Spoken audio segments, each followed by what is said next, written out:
날씨가 점점 더워지고 있습니다.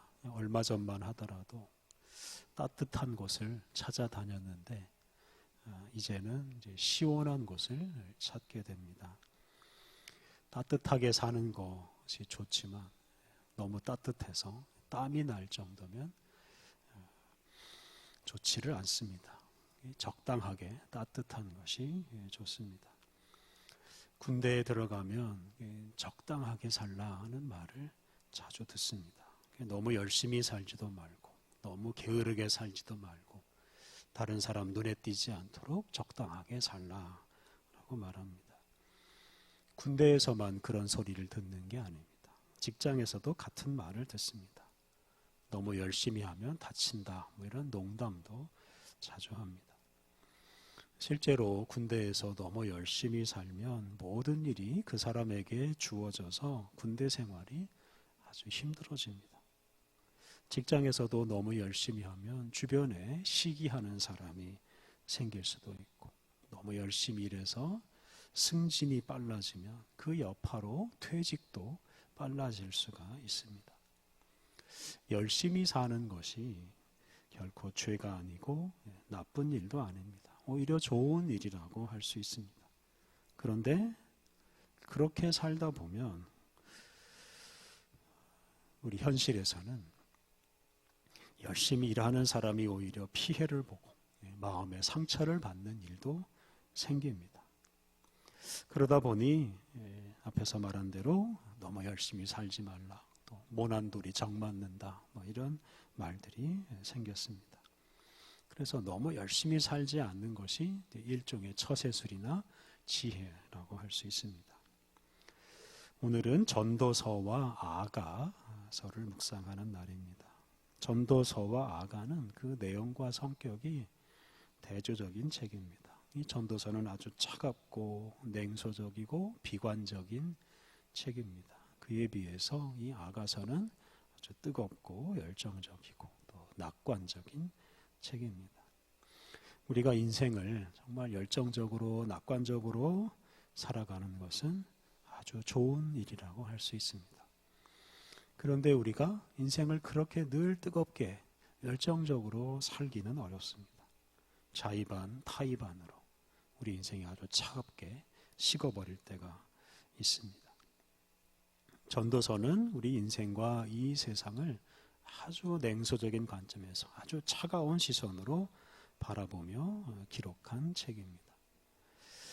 그렇다고 해서 이 전도서가 인생을 냉소적으로 살아라 이렇게 말하지는 않습니다. 다만 인생과 세상을 좀 냉소적으로 바라볼 필요가 있고, 그리고 그런 관점이 있는 사람이 좀 더 지혜롭게 살 수 있다고 말해줍니다. 전도서는 잠언과 비슷한 지혜서입니다. 지난 시간에 말씀드린 대로 전도서나 잠언 같은 이런 성문서는 하나님이 계시해 주신 진리의 말씀이 아니고 인간사회나 자연사회에서 사람들이 이렇게 스스로 깨달은 지혜를 모아놓은 책입니다. 그런데 잠언은 아주 평화로운 시대에 낙관적인 관점에서 수집한 지혜입니다. 그래서 사람들이 착하고 부지런하게 살면 성공하는 그런 시대의 책이 바로 잠언입니다. 그런데 사람이 아무리 열심히 또 착하게 살아도 늘 성공하는 것은 아닙니다. 최근에 코로나19 사태가 벌어졌을 때 많은 자영업자들이 사업에 실패했습니다. 1990년대 후반에 IMF 사태가 일어났을 때도 마찬가지입니다. 그때도 착하고 부지런한 많은 사람들이 실패를 겪었습니다. 전도서는 바로 그렇게 아주 혼란스러운 시대의 비관적인 관점에서 수집한 지혜입니다. 전도서 1장 2절 말씀은 이런 전도서의 관점을 가장 잘 보여줍니다. 오늘 읽은 본문은 우리 교재에 다 적어 놓았는데요. 교재를 참고하셔서 함께 읽어 나가면 좋겠습니다. 우리 전도서 1장 2절 말씀 같이 읽겠습니다. 전도자가 이르되 헛되고 헛되며 헛되고 헛되니 모든 것이 헛되도다. 이 한 절에 헛되다라는 말이 5번이나 나옵니다. 전도서 전체를 보면 헛되다라는 말이 37번이나 나옵니다. 잠언은 부지런하고 의롭게 사는 것이 지혜롭고 그리고 그렇게 살면 복을 받는다 라고 강조합니다. 하지만 전도서는 다 헛되다, 다 쓸모없다 이렇게 말합니다. 부지런히 의롭게 살아도 실패하는 사람이 많고 또 행여 그렇게 살아서 많은 복을 받고 많은 재물을 얻는다 하더라도 그 사람이 죽어버리면 그 재물을 다른 사람이 다 차지해 버리기 때문입니다.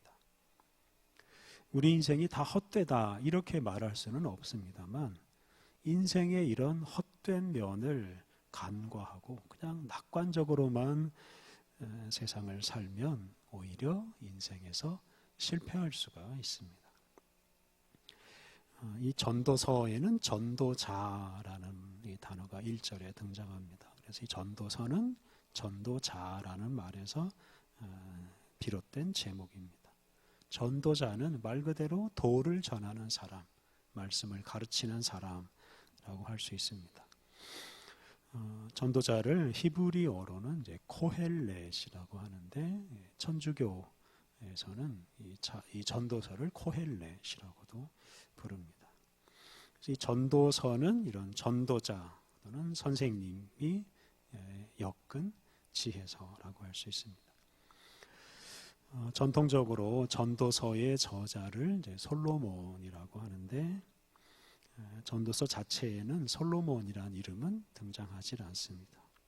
또 전도서에는 페르시아 시대에 통용되던 단어들도 들어있기 때문에 솔로몬 시대보다 훨씬 후대에 이 책이 완성되었을 것이라고 추정합니다. 그리고 무엇보다 이 전도서의 배경, 시대적 배경은 솔로몬 시대보다 훨씬 더 암울하고 어두운 시대입니다. 그래서 이 전도서를 보면 당시 세상이 매우 암울했다는 것을 알 수가 있는데요. 세상이 암울하다는 것은 결국 우리 인생과 이 세계 역사를 헛되게 만드는 것들이 많다 뜻입니다. 그래서 전도서는 이 세상을 헛되게 만드는 여러 가지 요소들을 지적하는데요. 첫째는 우리 인간의 지혜와 능력에는 한계가 있다 하는 것입니다. 교재에 있는 3장 14절 말씀 우리 같이 한번 읽어보겠습니다. 전도서 3장 14절 하나님께서 행하시는 모든 것은 영원히 있을 것이라 그 위에 더할 수도 없고 그것에서 덜할 수도 없나니 하나님이 이같이 행하심은 사람들이 그의 앞에서 경외하게 하려 하심인 줄을 내가 알았도다. 사람이 대단한 존재인 것처럼 보이지만 사실 사람은 연약하기 그지가 없습니다. 하나님께서 하시는 일에 하나라도 더 할 수 있는 것이 없고 하나님이 하시는 일 중에서 하나라도 조금이라도 없앨 수 있는 게 없습니다. 예를 들면 하나님께서 창조하신 이 세계의 질서를 우리 사람이 어떻게 마음대로 바꿀 수가 없습니다. 최근에 자연재해가 많이 일어나서 많은 사람들이 피해를 입고 다치고 죽고 있는데요. 이런 자연현상을 사람이 어떻게 통제할 수가 없습니다. 일어나면 그냥 당할 수밖에 없는 게 바로 우리 사람의 한계, 연약한 사람입니다. 사람이 아무리 많은 업적을 쌓아도 그게 하나님 보시기에는 아무것도 아니다라는 말씀입니다. 바닷가에서 모래로 성을 쌓아봐야 파도가 한번 왔다 가면 그 성이라는 게 흔적도 없이 다 사라져 버리는 것과 같습니다. 그러니까 우리 연약한 사람이 착하고 부지런하게 사는 것만으로 어떤 일을 성취하는 것은 불가능하다라는 말씀입니다. 그러니 사람이 이 세상에서 아무리 용쓰고 노력해봐야 헛되다, 쓸모없다 이렇게 말하는 것입니다. 세상을 또 암울하고 헛되게 하는 두 번째 요소는 우리 인간의 욕심이 너무 커서 그 욕심을 다 채울 수가 없다는 것입니다. 전도서 5장 10절 말씀 같이 읽어보겠습니다. 전도서 5장 10절. 은을 사랑하는 자는 은으로 만족하지 못하고 풍요를 사랑하는 자는 소득으로 만족하지 아니하나니 이것도 헛되도다. 돈 또 물건을 많이 모아서 만족하려고 하는 사람이 있습니다. 그런데 욕심이 문제입니다. 욕심이 한이 없다 보니까 돈을 아무리 많이 벌고 아무리 좋은 명품 물건을 집에 쌓아놔도 만족하지 못하고 더 벌어야 되고 더 사들여야 됩니다. 부지런히 노력해서 돈을 아무리 많이 벌어도 만족할 줄 모르니 그렇게 부지런히 노력하는 것이 의미가 없고 헛된 것입니다. 그래서 이렇게 욕심이 많은 사람들이 만들어가는 세상은 의미도 없고 헛된 세상이 될 뿐입니다. 또 세상을 암울하고 헛되게 하는 세 번째 요소는 이 세상에 우매하고 불의한 권력자들이 있다는 점입니다. 이번에는 4장 1절 말씀을 같이 읽어보겠습니다. 4장 1절. 내가 다시 해 아래에서 행하는 모든 학대를 살펴보았도다. 보라, 학대받는 자들의 눈물이로다. 그들에게 위로자가 없도다. 그들을 학대하는 자들의 손에는 권세가 있으나 그들에게는 위로자가 없도다. 우리 주변에는 대통령을 비롯한 이런 최고 권력자들, 고위 권력자들, 그리고 크고 작은 권력을 가진 또 이런 작은 권력자들이 많습니다. 목사, 장로 같은 이런 교회 직분도 권력을 행사하는 그런 수단이 되기도 합니다.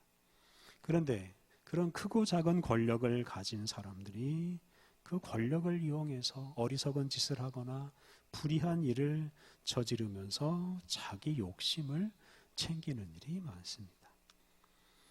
그런 우매하고 불의한 권력자들 때문에 착하고 부지런히 사는 사람들의 수고가 헛되게 되는 일이 많습니다. 불의한 권력자가 횡포를 부리는 그런 세상은 이렇게 헛되고 허무한 세상이 될 수밖에 없는 것입니다. 마지막으로 세상을 암울하게 또 헛되게 만드는 가장 중요한 요소는 우리 사람이 죽음을 피할 수가 없다는 것입니다. 9장 2절 말씀이 그런 죽음에 대해서 말하는데요. 9장 2절 말씀 같이 봉독하겠습니다. 모든 사람에게 임하는 그 모든 것이 일반이라. 의인과 악인, 선한 자와 깨끗한 자와 깨끗하지 아니한 자, 제사를 드리는 자와 제사를 드리지 아니하는 자에게 일어나는 일들이 모두 일반이니 선인과 죄인, 맹세하는 자와 맹세하기를 무서워하는 자가 일반이로다. 이 죽음이라는 게 모든 사람을 다 똑같이 만들어 버립니다. 지혜로운 사람이나 어리석은 사람이나 의인이나 죄인이나 다 죽습니다. 차이가 없습니다. 지혜롭게 살아도 죽고 어리석게 살아도 죽습니다. 이렇게 죽으면 다 끝나버리고 아무런 차이가 없으니 굳이 그렇게 착하게 지혜롭게 의롭게 살려고 애쓸 필요가 없습니다. 이렇게 죽음이라는 것 때문에 이 세상이 허무해지고 이 세상을 헛되게 살아가는 사람들이 많아집니다. 그런데 이 전도자는 죽음이 이렇게 다 똑같이 만들어버리고 무효로 만들어버리는 이런 현실 앞에서 죽음을 한탄하고 불평했습니다. 다시 말하면 이렇게 모든 것을 헛되게 만드는 죽음을 자연스러운 것으로 받아들이지 않았다는 말입니다. 이렇게 죽음을 자연스럽게 받아들이지 않는 태도가 바로 성경적인 태도라고 할 수 있습니다. 기독교 신앙에서는 죽음은 예수님께서 최후에 멸망시키는 적입니다. 예수님께서 십자가를 지시고 죽음 속으로 들어가신 것은 죽음을 받아들이기 위함이 아니라 오히려 죽음과 싸우기 위함입니다. 그래서 죽음은 우리가 싸워야 하는 적이라고 할 수 있습니다.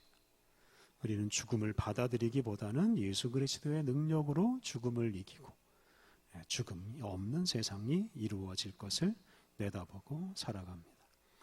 이제 그때 죽음이 모든 것을 허무하게 만드는 일이 사라지게 될 것입니다.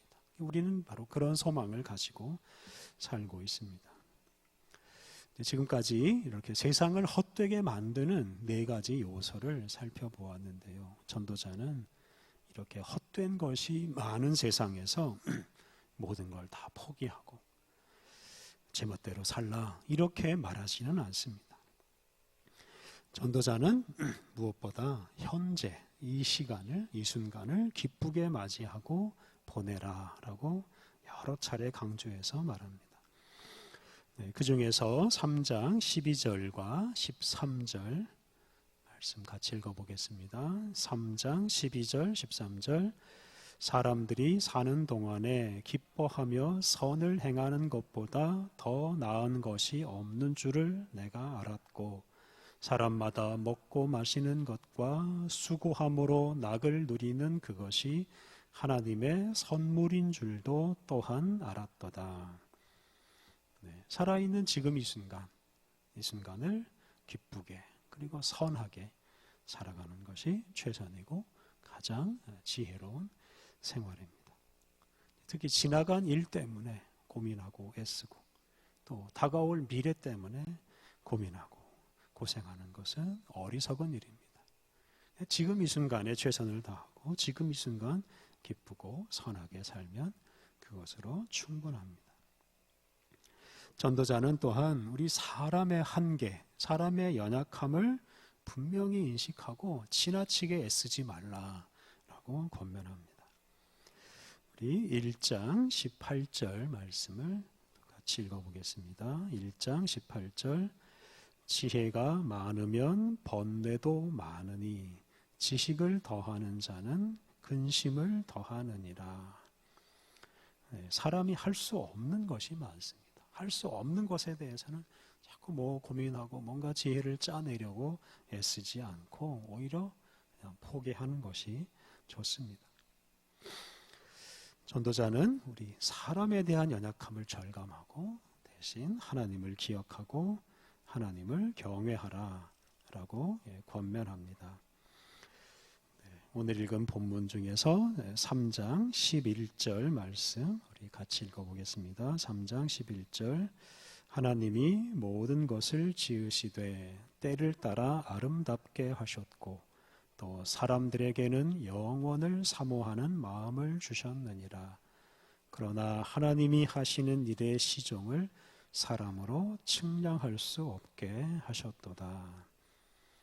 하나님이 하시는 일의 시종을 사람의 감히 헤아릴 수가 없습니다. 그러므로 하나님을 바라보고 하나님을 경외하는 사람이 진정으로 지혜롭게 살아갈 수 있습니다.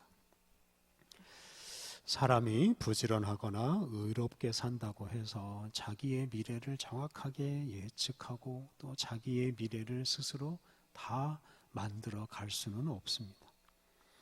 사람이 할 수 있는 일은 다만 자기에게 주어지는 그 시간을 충실하게 맞이하고 보내는 것뿐입니다. 지나치게 미래를 예측하고 지나치게 미래를 자기 마음대로 만들어 가려고 하는 사람은 피곤할 수밖에 없습니다.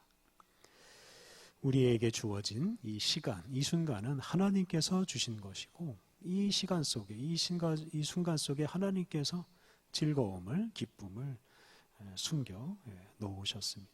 그러므로 우리가 하나님을 경외하며 이 현재에 충실하게 살 때 하나님께서 넣어두신 그 기쁨을 우리가 받아 누릴 수가 있습니다.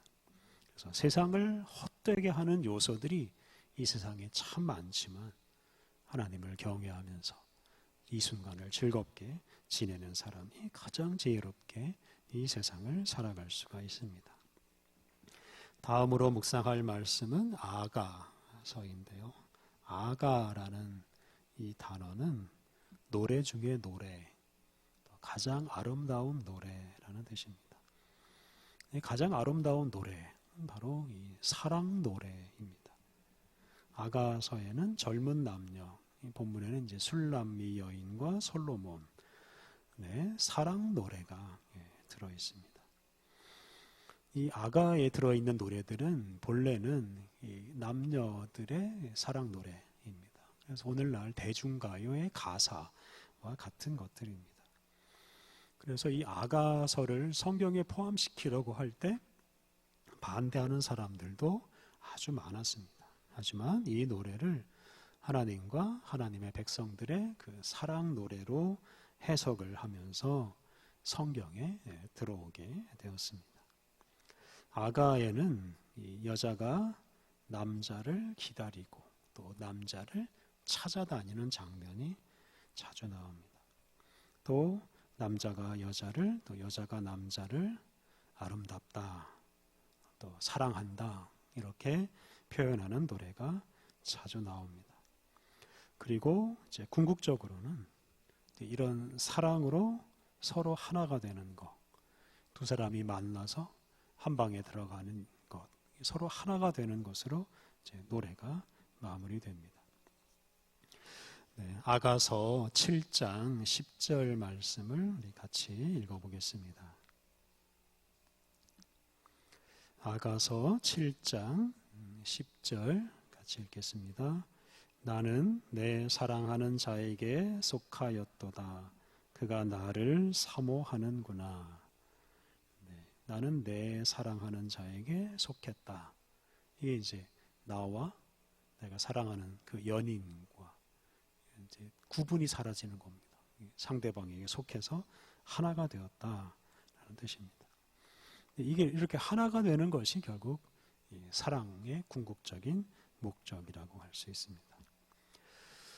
구약 성경에서는 하나님과 이스라엘 백성의 관계를 남녀의 사랑으로 자주 묘사했습니다. 호세아서가 대표적인 성경입니다. 또 신약 성경에서도 에베소서 5장을 보면 예수님과 교회의 관계를 이 부부의 사랑으로 표현을 했습니다. 그리고 신앙생활의 최종 목표는 이제 하나님과 하나가 되고 하나님과 깊은 사랑을 나누는 것입니다. 그래서 요한계시록을 보면 이 세상의 마지막 때 혼인잔치가 열립니다. 우리는 하나님의 신부가 되어서 하나님과 결혼을 하게 됩니다. 그래서 이렇게 우리 신앙생활의 가장 최종적인 목표는 하나님과 하나가 되는 사랑을 나누는 것입니다. 근데 우리가 이런 사랑의 어떤 경지, 사랑의 맛을 어떻게 우리가 지금 이 땅에서 누릴 맛을 보고 누릴 수가 있겠습니까? 그것은 남녀의 사랑, 부부의 사랑, 또 가족 간의 사랑, 지금 우리 곁에 있는 사람들과 깊은 사랑을 나누면서 우리가 마지막 날에 누리는 그 사랑을 조금이나마 맛볼 수가 있습니다. 그래서 우리 곁에 있는 사람들을 최선을 다해서 사랑할 때 우리 신앙생활의 궁극적인 목표를 우리가 이룰 수가 있게 됩니다. 헛된 일이 참 많은 세상을 사느라고 우리가 실망도 많이 하고 마음의 상처도 많이 받습니다만, 그럼에도 불구하고 하나님께서 우리를 사랑해 주시고 우리를 인도해 주시고 있습니다. 그래서 하나님을 믿고 하나님을 사랑하는 것, 이것이 가장 지혜로운 삶의 방식입니다. 특히 하나님과 깊은 사랑을 나눌 때 우리 세상에서 겪는 허무와 고통을 이겨내고 진정한 기쁨을 누릴 수가 있고, 그리고 하나님과 그런 하나 되는 사랑을 할 때 우리 인생의 가장 궁극적인 목표가 이루어집니다. 그러므로 헛된 일이 많은 세상에서 좌절하지 말고 실망하지 말고 뜨겁게 사랑하며 살아가시기를 바랍니다. 이렇게 기도하겠습니다. 하나님, 실망스럽고 고통스러운 일들이 많이 일어나는 세상에서 우리가 좌절하거나 포기하지 않게 하옵소서. 죽음 같은 거대한 세력 앞에서도 담대하게 하옵소서. 하나님께서 우리에게 선물로 주신 이 세상과 이 시간 속에서 주님께서 주시는 기쁨을 누리며 살게 하옵소서. 죽음 같은 거대한 세력까지 다스리시는 주님을 믿고 영생을 꿈꾸며 살게 하옵소서. 우리를 사랑하시는 주님께 우리의 모든 염려를 맡기고 주님의 사랑을 받고 주님을 사랑하는 즐거움으로 살게 하옵소서. 예수님의 이름으로 기도드립니다. 아멘.